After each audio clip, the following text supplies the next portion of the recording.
be very quiet. I'm hunting Victinis. Nothing can stop me, I'm all the way up. What's up, Ocean? You got Matt here, coach of your Montreal Milotic, bringing you our Week 9 battle for the WPL. They were facing off against Fire King 9, coach of the Minnesota Victinis, also known as Dave. We actually had this match pretty late. We actually had it the day before you guys are seeing this, so on Saturday. And I am recording now at like 1 a.m.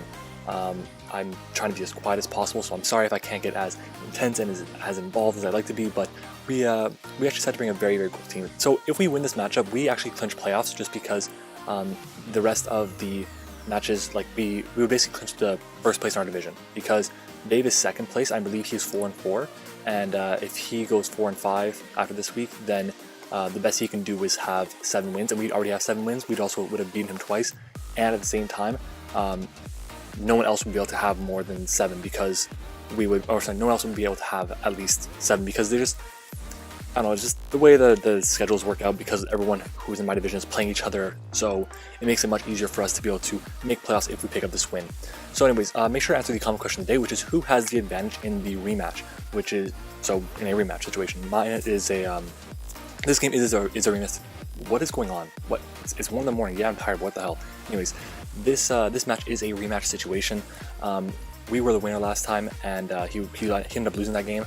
So who actually has the advantage in the next matchup? Even though there are a couple changes, we actually dropped our Magneton and our I can't remember what was our steel type before. No, what was the other Pokemon we had? Murkrow, I think, for Electivire and Bronzong, and he ended up dropping his Scizor and a couple other things for some very scary threats. Anyways, let's get into our opponent's roster, because that was a very shaky intro. Sorry about that. Anyways, so let's get into it. So our opponent has a very scary team, guys. Very good against us, actually. I didn't expect it to be this much of a tough matchup, but it is kind of weird. So our opponent has a Victini, which is a Z captain. He's got Haxorus and Thunderous Eye, both which are Z users.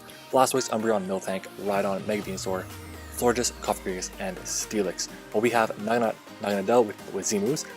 Wow.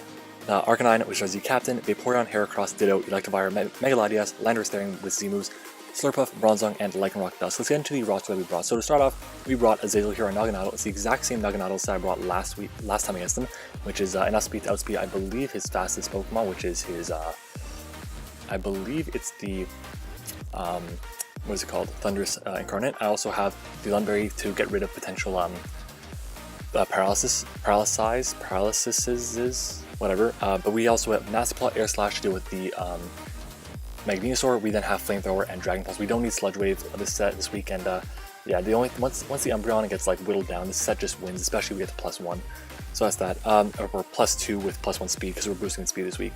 We then have Raikage here, our Electivire, which is Assault this week, meant to handle the what's it called? The Thunderous. So he really can't do much to us, especially from the special side. Leisure moves are going to do nothing.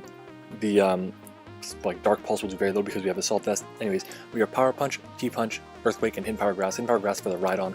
I knew that thing was coming. I don't know why, but I knew it, so I want to bring Hidden Power Grass for it. This deck is completely walled by Mega Venusaur. I mean, if we're at +1, we do like 40% with Earthquake, so that's not too bad, but I don't think we're going to get the +1 on Venusaur. Moving on, though, we have a very interesting set this week, something I want to bring all season long to facilitate the sweep of my Pokemon, and that is a Safeguard, Roost, Reflect, Healing Wish Megalodias with enough speed to outspeed his Victini, the rest in HP and special defense.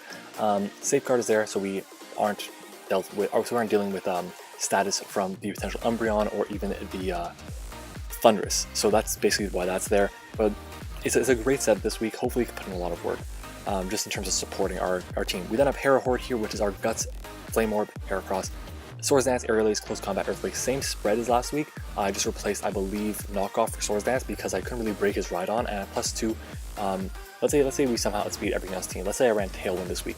We would just win straight up at +2. So that's that. Moving on, though, our second to last Pokemon, we have Cakes here, Slurpuff. Was really strong against Sohan. I just clicked Belly Drum and pretty much broke down his team. This week we are Belly Drum again with Play Rough, Drain Punch, and Return. We actually need Return this week to deal with the Victini and the Mega Venusaur. Both have types that kind of wall our Play Rough and our Drain Punch, so what can you do there? But Return should KO the Victini one shot, and after a little bit of chip damage, it should OHKO the Venusaur. And then finally we have the Force, our Landorus-T, Yache Berry. Last time we brought it, it was a Swords Dance set just to kind of really obliterate his team. But we have Calm Mind, Psychic, Earth Power, and U-Turn Rare special set this week. It could do a lot of work, and especially once the Umbreon is gone. And I feel like once I get rid of that thing, this thing just wins.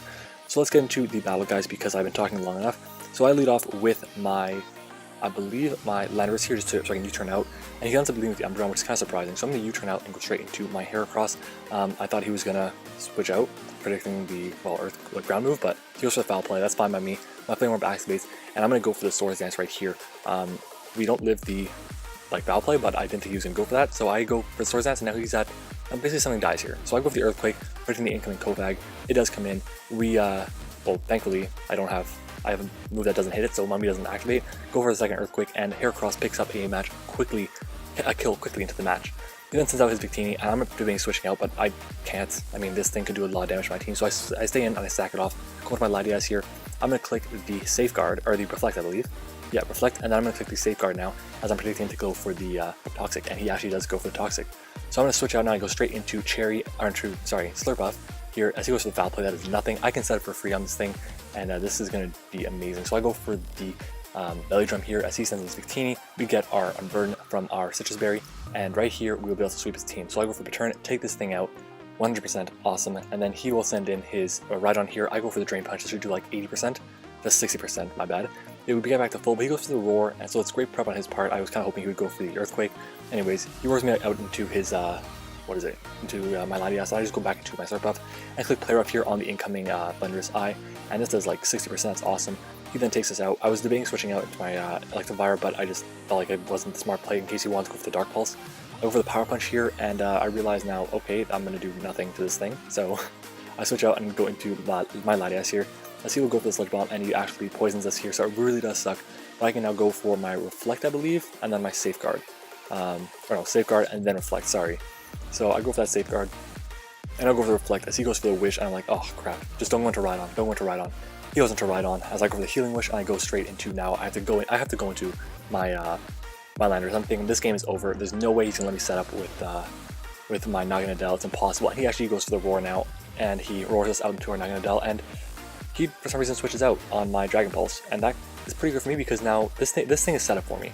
He reveals his entire moveset, he can do nothing to touch me.